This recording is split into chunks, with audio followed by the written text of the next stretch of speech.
Secretary Lazaro and I also discussed pressing international issues. I want to thank the Philippines for its principled position on Russia's war against Ukraine and its consistent support for the UN Charter and international law. The Kiev-Manila dialogue, in which we will participate immediately after this press conference, is a good opportunity to further align our positions.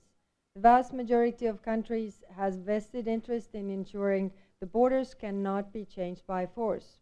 This is a principle that protects us all. The same commitment to international law is essential in the South China Sea.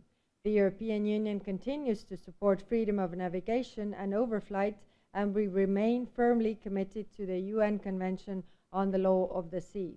Together with 27 EU member states, only a few days ago we stated support for the 2016 Arbitral Award on the South China Sea.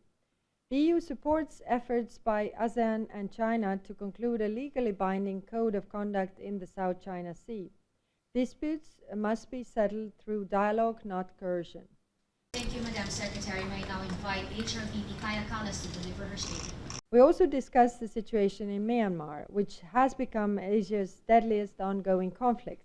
The military regime must stop its attacks against civilians, allow humanitarian assistance to reach those in need, and create the conditions for inclusive political process. Today's ceremony, thank you for joining us.